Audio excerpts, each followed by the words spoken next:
Waiting. Everybody is just waiting. Back before this talk existed, my mother and Miss Brown were waiting for me to finish writing this talk. Now, y'all are waiting for this talk to end. And me? Well, for the longest time, I was waiting for this talk to write itself. In fact, I was waiting for so many things. That's the problem. I expect things to happen on their own. I got to a point in my life where I looked back and realized that all I was doing was waiting. And so, that's what I did.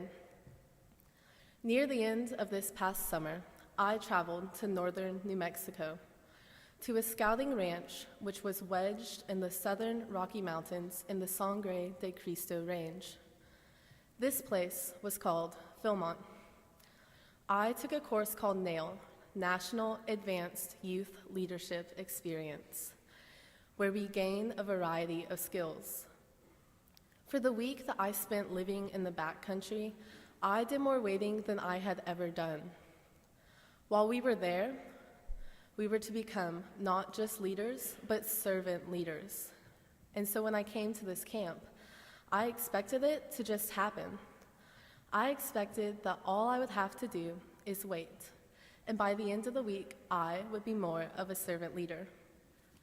Yet, after a couple days, I realized that that was not how it works. I realized that nothing will happen unless you go out and do something.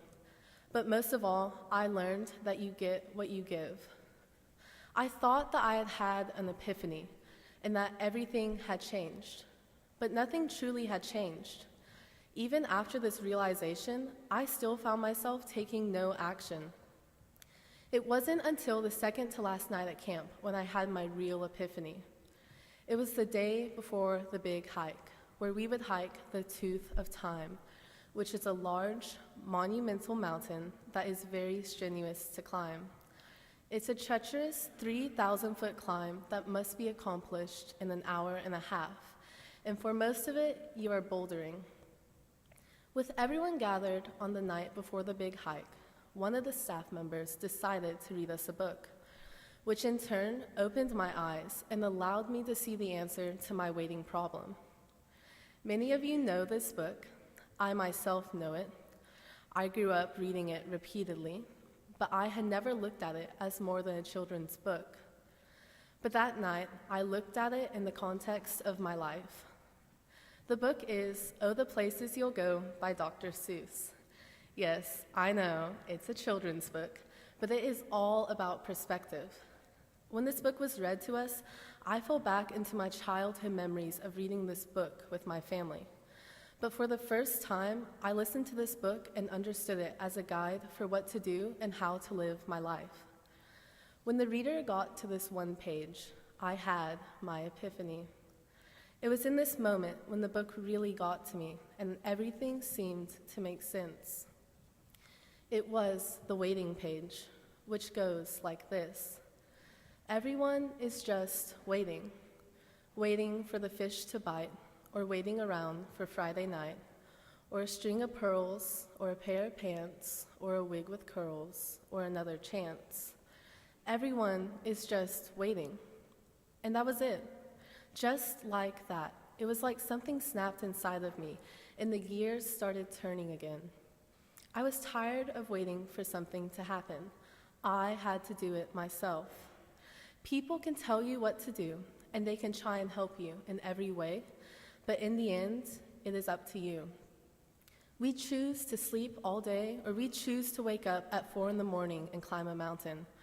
We decide, you decide, I decide my fate. I also learned from this book that you can't be waiting around just to please others. The only person you really have to please is yourself, even if that means you will travel your road alone. The morning of the hike, I will be honest, I was scared. I didn't think that I was going to make it up that mountain. There were many moments where a voice in my head told me, you can't do this, you won't make it, or there's no way.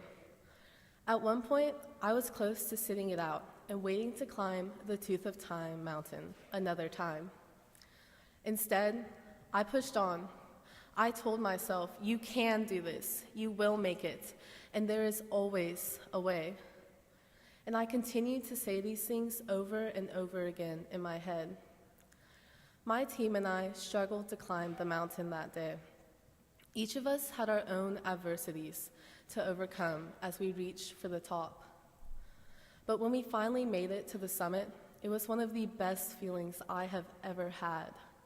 At 9,003 feet in the air, I watched the sun rise across miles of the Rocky Mountains, across miles of buffalo and cattle pastures, and across a place that I call home. I waited for something to come to me because I feared stepping out of my comfort zone and taking risks. One of the many reasons I spent my time waiting was because of regret. I feared regret. I still do. But now I face it head on. Yes, regret is scary, but I learned that it is not something you will ever be able to escape. So I started accepting it. Mark Twain once said, 20 years from now, you will be more disappointed by the things that you didn't do than by the ones that you do. So throw off the bowlines, sail away from the safe harbor, catch the trade winds in your sails, explore, dream, discover. It is all about continuing to learn and explore. Having curiosity around you, in the world around you and beyond you is important. My wish for you, TMI, is that you continue to explore and know yourselves better. Step out of your comfort zone so you can get to the true you. Your mountain is waiting. Get on your way. Seek out your own opportunities and make something of them. Today, be accountable to your life, to your God, to your country, and most of all, to what you know to be true in your heart. And continue to embrace the full power of you. How we handle our truth, how we take action on our truth is what defines us. For a long time, I told myself, good things come to those who wait. But now I tell myself, good things come to those who wait, but even better things come to those who go out and get them. Thank y'all.